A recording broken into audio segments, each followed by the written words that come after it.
করলেন যে আমি যদি প্রতিদিন 2 রাকাত সালাত আদায় করি, নামাজ পড়ি নফল, আর তারপরে দোয়া করি সালাম ফেরার পরে, তো এটা কি জায়েজ হবে না বেদাত হবে? উত্তম হচ্ছে আপনার জন্য সালাতের ভিতরে দোয়া করা। আর দুটো ক্ষেত্র সালাতের ভিতরে, একটি হচ্ছে সেজদায়।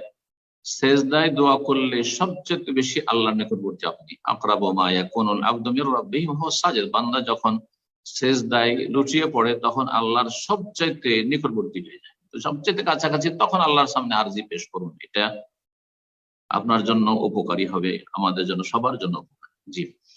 আর 2 নম্বর ক্ষেত্র হচ্ছে আত্তাহিয়াত পড়লেন, নবী সাল্লাল্লাহু আলাইহি ওয়াসাল্লামের প্রতি সালাম পেশ করলেন, আল্লাহুম্মা সাল্লি আলা মুহাম্মাদ আল্লাহুম্মা বারিক মুহাম্মাদ, দরুদ পেশ করলেন, যেটা দোয়া কবুলের একটা মাধ্যম। তারপরে ওয়ালা ইয়াতাখাইয়ার মিনাল মাসআলাতি আজাবু ইলাইহি, যা পছন্দ আপনি দোয়া করেন। নবী সাল্লাল্লাহু আলাইহি ওয়াসাল্লাম বলেছেন সালাম ফিরার আগে দোয়া করেন, কারণ এই সময়টাই রবের সাথে আপনি চুপিসারে কথা বলছেন। যেমন সালাত অবস্থা সম্পর্কে হাদিসে এসেছে যে মুসাল্লি যখন সালাত আদায় করে ইউনাজি রব্বহু, রবের সাথে চুপিসারে কথা বলে। সালাম ফেললে চুপিসারে কথা বলা শেষ হয়ে যায়, অ্যাপয়েন্টমেন্ট শেষ।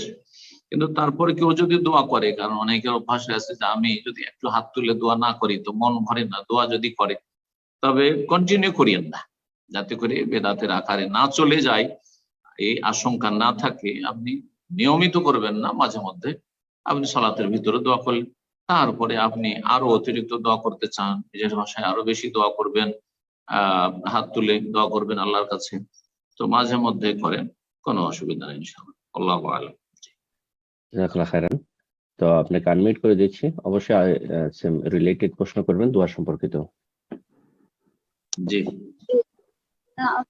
আরেকটা প্রশ্ন যেটা ছিল, ওই 2 রাকাত ইশারের পর 2 রাকাত নামাজ যদি 10 আয়াত দিয়ে পড়ে তাহলে নাকি সারা রাত গাফিলদের অন্তর্ভুক্ত হয় না, এটা একটা হাদিস বলছে, এটা কি সঠিক কিনা? 2 রাকাত নামাজ পড়ে ভেতরের পরে? জি, ভেতরের আগে 2 রাকাত নফল নামাজ পড়ে 10 আয়াত দিয়ে পড়লে সারা রাত গাফিলদের অন্তর্ভুক্ত, মানে তাহাজ্জুদ যদি কেউ পড়তে না পারে, উঠতে না পারে, তার জন্য সেটা অন্তর্ভুক্ত হয়ে যায়। এই নিয়ত করে যদি পড়ি প্রতিদিন তাহলে পড়া যাবে? হ্যাঁ, ওইটা ঠিক আছে। ওইটা হাদিস আছে যে কমপক্ষে 10টি আয়াত দিয়ে যে কিয়াম করবে রাতে, সেই ব্যক্তি গাফেল উদাসীন নয় আল্লাহ থেকে।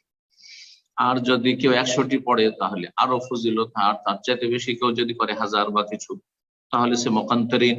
এই হাদিস সহিহ, সহিহুল জামেতে রয়েছে, হাদিস সহিহ। সুতরাং আপনি ওই আমল করতে পারেন, কিন্তু সেটা তাহাজ্জুদ বোঝানো হয়েছে, সেটা 2 রাকাত পড়েন, 4 রাকাত পড়েন, আপনি 6 রাকাত পড়েন, তাহাজ্জুদ কিয়ামের কথা বলা হয়েছে, সেখানে রাকাত 2 রাকাত বলা হয়নি। ঠিক। আর যদি সময় না থাকে তখন মাত্র আপনি 2 রাকাত পড়বেন, আর তারপরে 1 রাকাত বেতর পড়বেন।